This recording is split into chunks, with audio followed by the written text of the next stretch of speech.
habeen wanaagsan daawadayaal ku soo dhowaada wararka caalamka iyo Soomaalida. Qodobada warkeena aad ku daawan doontaan ayaa waxaa ka mid ah madaxweyne lafta gareen oo lahjad adag uga hadlay fashilka shirkii dhuusamareeb, xaalad badan oo qarsooneedna bannaanka soo dhigay.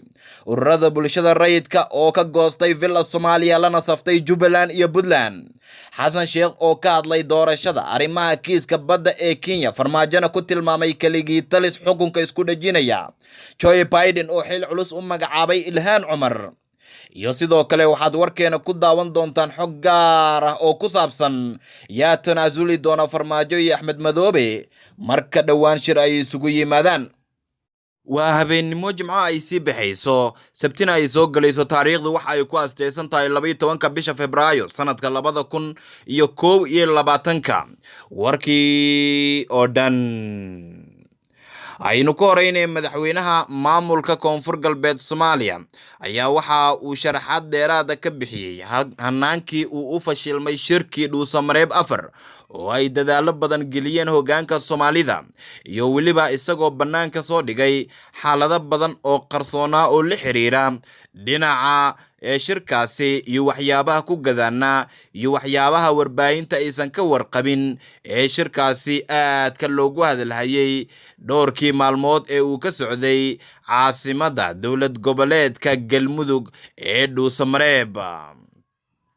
magaalada Baydhabo ee xarunta gobolka Baay, caasimada ku meel gaarka ah maamulka Koonfur Galbeed, ayaa waxaa ka qabsoomay kulankii toddobaadlaha ahaa ee golaha wasiirada maamulka Koonfur Galbeed. kulanka waxaa shir gudoomiyay madaxweynaha maamulka Koonfur Galbeed Soomaaliya Cabdicasiis Xasan Maxamed Laftagareen oo dhowaan ka soo laabtay magaalada dhuusamareeb oo uu kaga qayb galay shirkii fashilmay ee arrimaha doorashada looga hadlayay.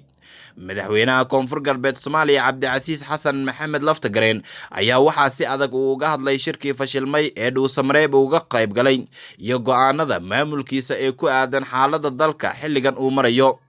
afhayeen u hadlay maamulka Koonfur Galbeed ayaa sheegay in madaxweynaha dowlad goboleedka Koonfur Galbeed Cabdicasiis Laftagareen uu si weyn u cambaareynayo fashilka ku yimid shirkaasi, isla markaana ay ka go'an tahay maamulka Koonfur Galbeed sidii loo sii ambaqaadi lahaa. waxaa sidoo kale Cabdicasiis Laftagareen uu muujiyay in waqti badan si gaar ahaaneed uu ugu bixiyay sidii la isugu soo dhaweyn lahaa Axmed Madoobe iyo madaxweyne Maxamed Cabdullaahi Farmaajo, laakiin xaaladda ay sii kala fogaatay markii arrinta gobolka Gadow guddi loo xil saaray. Cabdicasiis Laftagareenna uu ka mid ahaa guddigii talooyinka ay soo jeediyeen madaxweynaha uu si weyn uga gilgishay. Cabdicasiis Xasan Maxamed Laftagareen oo loo arko gacanta midig ee madaxweyne Maxamed Cabdullaahi Farmaajo ayaa dadka qaar waxay ku tilmaameen inuusan dhexdhexaad ka noqon karin arrinta Axmed Maxamed Islaam Axmed Madoobe iyo Maxamed Cabdullaahi Farmaajo, iyadoona taasi ay soo dedejisay in fashil uu ku soo dhammaado shirkii muddo 3 maalmood ah caasimada dhuusamareeb ka socday.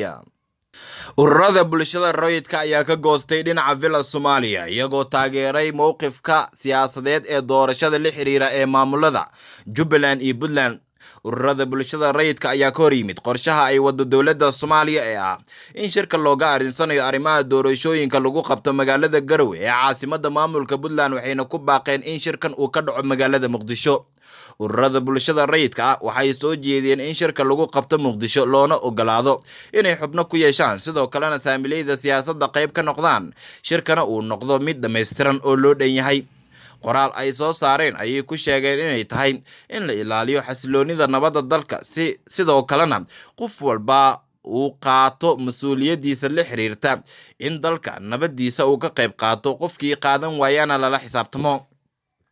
madaxweynaha muddaxileedkiisu dhammaaday Maxamed Cabdullaahi Farmaajo ayaa ku dhawaaqay in shir la isugu imaanayo 15 bishan soo aadan uuna ka qabsoomayo caasimada Puntland, balse maamulka Puntland ayaa saacado kadib durbadiiba sheegay inaysan diyaar u ahayn martigelinta shirkaas, laakiin shirka ay soo dhaweynayaan in lagu qabto magaalada caasimada ah ee Muqdisho.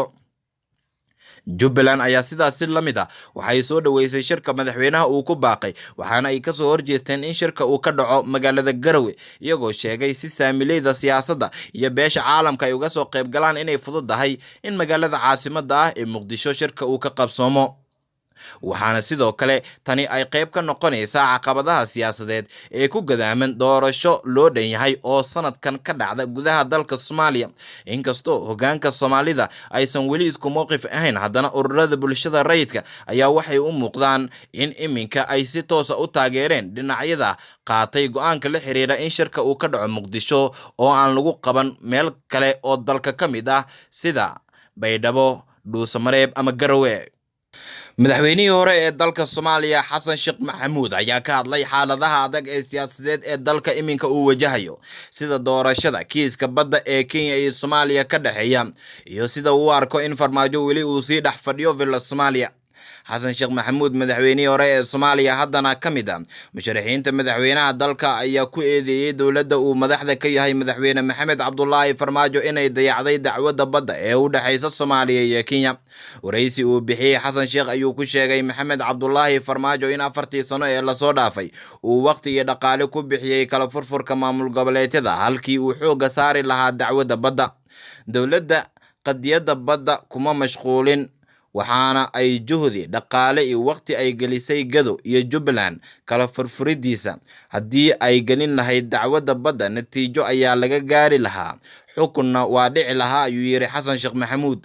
Waxa uu sidoo kale ka hadlay xaaladda dalka ka taagan ee la xiriirta arrimaha doorashooyinka iyo muranka hareeyay.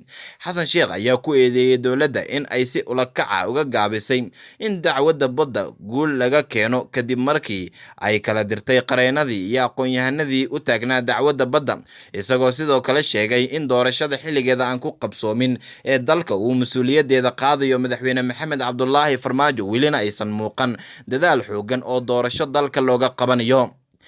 hogaamiyaha xisbiga UPD Xasan Sheekh Maxamuud, kana mid ah musharaxiinta madaxweynaha, ayaa cadeeyay in iyagu ay mar walba isha ku hayaan hanaanka dowladda ay u wajahayso doorashada. Gudiyada doorashada isbedel in lagu sameeyana goorsii horeysay ay soo jeediyeen, isla markaana uu ka dhaga adeegayo madaxweyne Maxamed Cabdullaahi Farmaajo. Xasan Sheekh oo wareysiyadiisa dhinacyo badan ay taabanayeen ayaa diiradda saaray kiiska kala dhexeeya Soomaaliya Kenya inuu yahay mid meel sharci ah yaala, laakiin loo baahan yahay dadaal badan in la geliyo. Taas ma dhicin. Wuxuu sheegay in madaxweyne Maxamed Cabdullaahi Farmaajo uu ku mashquulay waxyaabo badan oo aan wax micnaha u soo kordhinayn nidaamka dowladnimo ee Soomaaliya iminka ay wajahayso. Joe Biden, madaxweynaha cusub ee dalka Mareykanka, ayaa xil culus u magacaabay Ilhaan Cumar. xildhibaan Ilhaan Cumar oo ka tirsan aqalka Koongareeska dalka Mareykanka ayaa waxaa loo magacaabay gudoomiye ku-xigeenka guddiga hoosaadka awoodda u leh arrimaha Afrika iyo arrimaha xuquuqul insaanka caalamka, sida lagu sheegay qoraal ka soo baxay xafiiskeeda.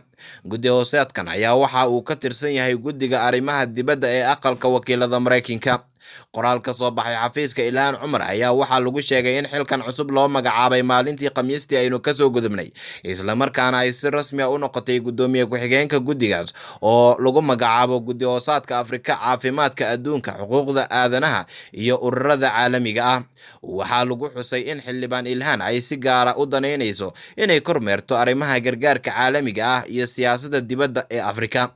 xilkan cusub ayaa imaanaya xilli xildhibaanadu ay horay uga mid ahayd guddiga arrimaha dibadda ee aqalka Koongareeska, kaas oo ay kala kulantay dhaleeceyn xoogan oo ka dhana xilkaasi kadib markii soo jeedimo kala duwan oo ay samaysay ay kasoo horjeesteen dad Yahuud u badan oo sheegay in ay caqabad weyn ku tahay danaha Yahuudda uga xiran dalka Mareykanka. markana xog gaara shirka dhawaan uu ku baaqay madaxweyne Maxamed Cabdullaahi Farmaajo, gaar ahaan 15 bishan soo aadan ee Maarso in uu ka dhacayo Garowe, laakiin meesha lagu qabanayo weli muranka uu ka taagan yahay haddii la isugu yimaado. waxaa su'aasha la isweydiinayo ay tahay yuu noqon doonaa shakhsiga tanaasuli doona, Axmed Maxamed Islaam Axmed Madoobe iyo madaxweyne Maxamed Cabdullaahi Farmaajo oo si adag u dooday shirkii fashilmay ee Dhuusamareeb 4 intii uu socday. Axmed Madoobe waa uu gar noqsaday oo warbaahinta ayuu soo istaagay, wuxuuna sheegay madaxweynihii dhammaa ee Jamhuuriyadda Federaalka Soomaaliya loo doortay inuu ka dhammaan waayay Garbahaari iyo gobolka Gado. waxaana uu sheegay intaasi cajiib ay la noqotay, isla markaana ay ku qasabtay inuu ka gaabsado xaaladda, maadaama maamulka Jubbaland uu sheegay in uu ka tirsan yahay gobolka Gado, xaqna uu leeyahay in uu maamulo doorashada. madaxweyne maxamed cabdulaahi farmaajo oo guddi inay iska soo saaraan maamul goboleedyada ka codsaday islamarkaana guddigii ay iska soo saareen maamul goboleedyada talooyin u diray talooyinkii loo keenay waa uu diiday sida la sheegay qodobkii ku jiray in ciidamo amisom la geeyo Garbahaare iyo in Jubbaland xubno taabacsan guddigooda doorashada halkaasi ay ka howlgalaan. haddaba haddii labada madaxweyne iyagu ay sabab u ahaayeen fashilkii shirkii dhuusamareeb 4 muxuu noqon karaa shirka kale ee wadatashiga ah ee iminka loo madalsan yahay? dabcan waa su'aal qof walba oo Soomaaliyeed maskaxdiisa ka guuxaysa, balse ilaa iminka jawaab dhab ah aan loo haynin. warkii caalamka waa naga intaa. waad ku mahadsan tahay daawashada warkeena. muuqaalkan haddii aad dhamaysatay la sii wadaag asxaabtaada kale. mahadsanid.